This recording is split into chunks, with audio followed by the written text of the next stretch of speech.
For quite some time, I've held the opinion that 12-speed drivetrains, especially cheap ones like this SRAM SX Eagle, are stupid.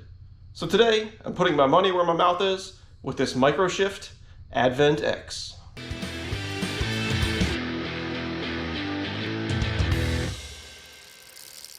So yeah, I said it, 12-speed drivetrains, I don't like them.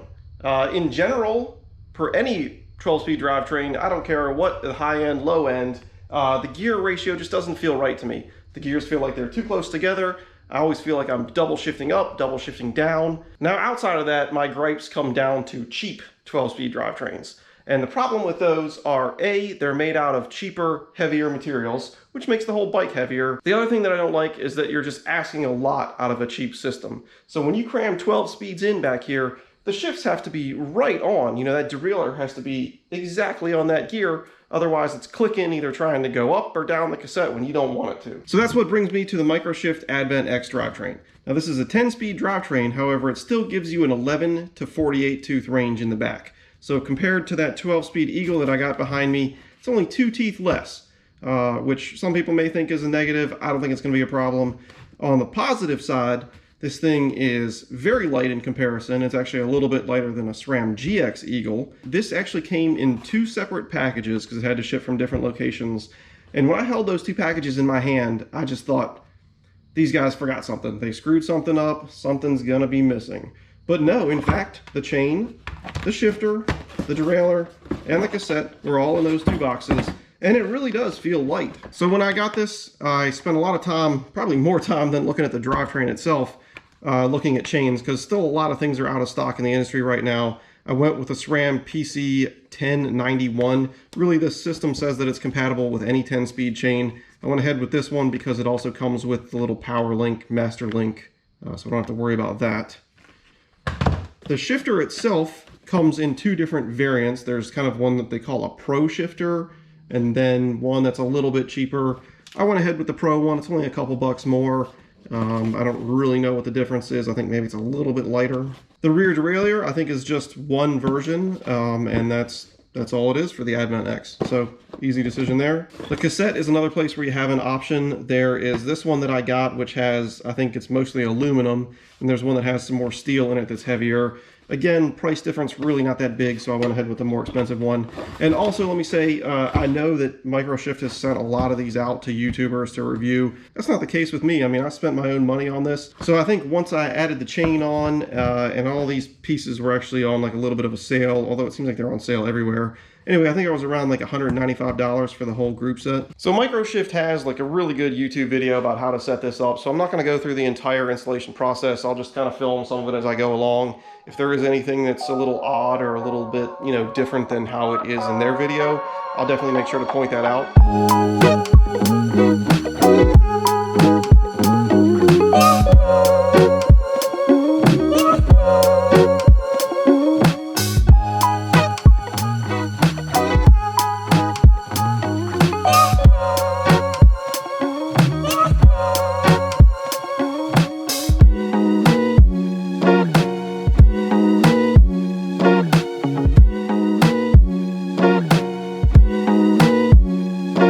So I ran into my first little snag with this particular cog, and I got all worked up because I'm like, oh my god, these things are back out of stock. I'm never gonna be able to get this to work. So I'm putting it on here. I'm like, okay, well, that's no good because it's sitting flush with that other gear. I'm like, oh my god, so they either forgot a spacer or I don't know what, they machined it wrong, because if you look at some of these other ones, it's kind of like they have a spacer built into them. I'm like, oh man, I'm totally screwed. So then I just started looking at this lock nut thing, and there's a silver ring around it that's kind of jammed on there, which I thought was maybe decorative, but no, that is the spacer. So if you're putting one of these together, keep an eye out for that thing, because you kind of need it.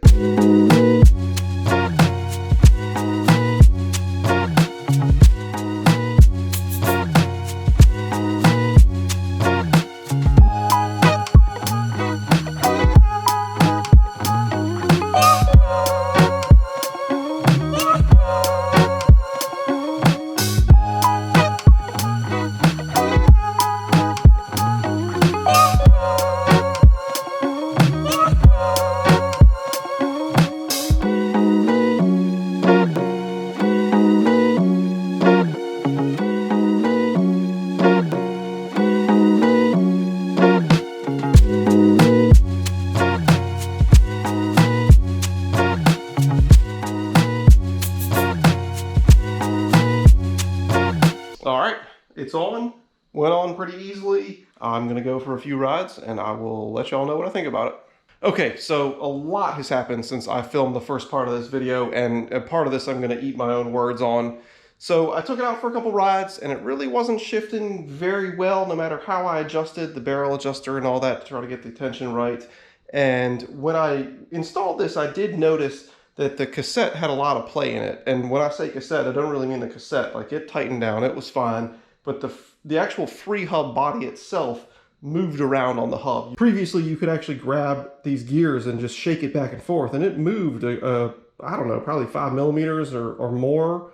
So I'm figuring something's wrong with the hub. I was taking the bike into the shop anyway because I was replacing the crank and the bottom bracket. Really, I just wanted something lighter. What's on here now is a SRAM dub bottom bracket with a Truitive Descendant crank, basically like a SRAM GX crank that's rebranded. And this has saved me well over half a pound by swapping that out. So since I was taking it to the shop anyway, I asked them to take a look at the hub, and exactly as I suspected, the hub was shot. And it's a shame because, I mean, this is like the second hub that's been on this bike, and it's, I don't know, 10 months old. So Marin hubs are terrible, by the way. So what's on here now is an Origin 8 hub. And it's actually pretty nice, you know, it's got like double the points of engagement as the previous hub. It's not something crazy like the Industry 9 hub. I think it's like 36 points of engagement. You know, got a decent sound to it. It's not very loud at all. So the part that I was mentioning about eating my own words, well, what I thought I didn't like about the SRAM SX Eagle drivetrain was kind of the wonky shifting that it had. Well, a lot of that was probably down to the hub causing issues. If the gears are able to move around and never really in the same spot, well then how can you expect a derailleur to shift properly? So I take that part back. It's probably better than I thought it was, and it actually lines up and makes perfect sense because, you know, when I first got this bike and it had the SRAM SX Eagle on it, it seemed fine. It seemed to shift fine initially, and I guess it was only as that hub wore out that the problems then started to develop. The other thing that I'm going to eat my words about a little bit here is, you know, I said that I didn't like the 12-speed because it required a lot of precision to get the shifting just right. And I thought that wouldn't be the case with a 10-speed. Well, it actually is the case. So with a 10-speed drivetrain, yes, you have more space in between each gear. However, a 10-speed chain is wider than an 11-speed or a 12-speed chain. So the tolerances within it are still really tight. Like, it still needs to be really, really good. And that kind of leads into what I'm going to be messing with right now. So it's shifting pretty good. However, there is some chain noise, which I don't like, and I'm going to go ahead and demonstrate that right now. All right, so we're in the highest gear, or the smallest cog, and we're just going to go ahead and shift up the cassette. And as you can see, it's going into each one, just like you would expect, and then back down. So the noise issue is what really irritates me, and it's happening primarily in this gear. I'm sure you can hear that, the tick, tick, tick, tick, tick, tick, tick sound. And it really happens in that one the most. And then also a little bit in the two smaller ones. But if I loosen up the barrel adjuster anymore, then it doesn't shift well going up into some of these other gears. So there are a lot of reasons that that could be happening. It could just be, you know, maybe not the greatest manufacturing tolerances on some of these components. Chain line could be a factor, and it also could be down to the chain itself. And that's actually where I'm going to be focusing my efforts here, although I'm not just going to replace it with a 10-speed chain. Instead, I'm going to replace it with an 11-speed chain. My thought process here is that the 11-speed chain is narrower, but it's only narrower on the outer dimensions. The inner dimensions of the chain are exactly the same. So if the outside of the chain is rubbing up against some of these teeth here on the next gear up the cassette, this may solve that. And it should still shift up and down because it's the inside of the chain that's catching the teeth and actually pulling it up. So I'm going to go ahead and get this 10-speed chain off, put the 11-speed chain on. I'm not going to mess with anything with the cable tension or anything like that. And we'll see if that sound is still there and see if it still shifts good or not.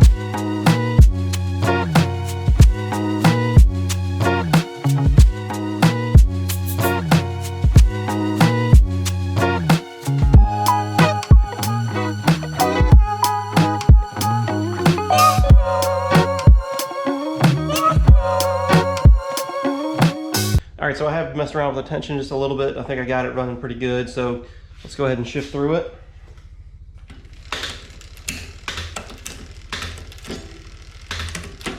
Nice and quiet so far. Next one is the one where it was making a lot of noise. Just the faintest little clicking. A little bit of clicking there. And a little bit there too. Now the smallest one I'm not really that worried about because it is the most extreme chain line of any gear. So I think that's fine. Go back up it.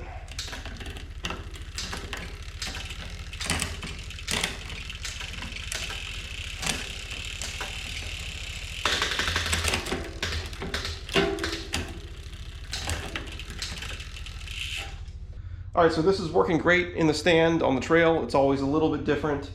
Suspension flexing, things kind of moving around. So I'm sure I'll be messing around with the cable tension a little bit more, but we'll do some POV footage, give you some final thoughts on what I think about the MicroShift Advent X. Now we're on to something with this 11-speed chain. This is the third ride I've taken it on, and it has not missed a beat. I mean, it is shifting flawlessly.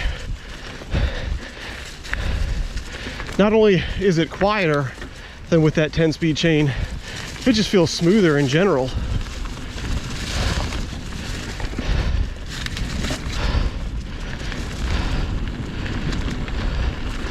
So obviously I have to compare it to the SX Eagle. They came off of this bike, but to do that fairly, I have to think back to when the hub was in good shape so that SX Eagle had a chance of running at its best. In general, the Advent X just feels more premium. It's kind of like an intangible thing, but it just feels nicer. It does seem like, and this is especially true with the 11-speed chain, that shifting up the cassette or downshifting requires a little bit more pressure from your thumb, which I think is a good thing.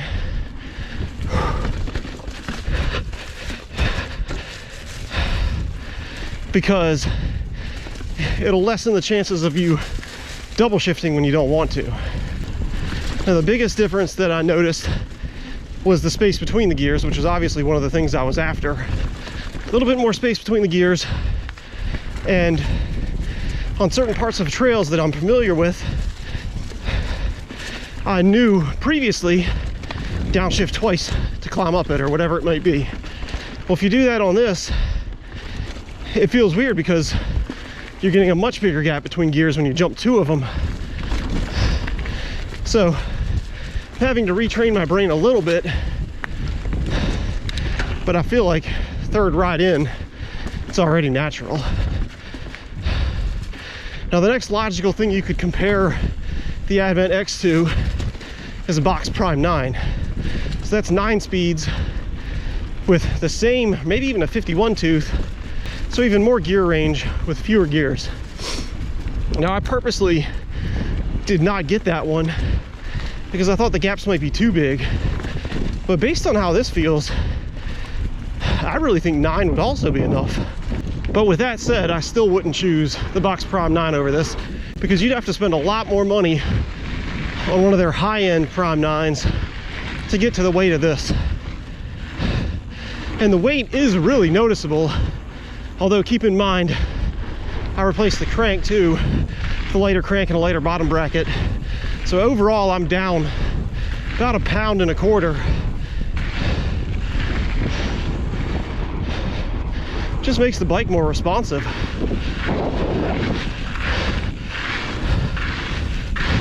So the only one slightly odd thing I've noticed is that it uses like a ratcheting mechanism for the clutch on the derailleur. So it can make a clicking noise when you're not used to having a clicking noise. I'll go ahead and demonstrate that ratcheting right now. So as you can see, it clicks through its range. And if you have a full suspension bike and you just sit on it and bounce up and down, you can make that clicking noise happen. So it's a little odd, just in the fact that you might think, oh, something's wrong with the bike or the drivetrain or something like that. But the functionality is fine. So final thoughts, just extremely happy with the results with this MicroShift Advent X. It's performing great. You all have seen my dumb face enough in this video, so I'll do my sign off here. If you enjoyed the video or got something useful out of it, please give me a thumbs up. Think about subscribing to the channel. We're gonna get to 5,000 soon. I can feel it. So subscribe. That's it for this video. I'll see you next time.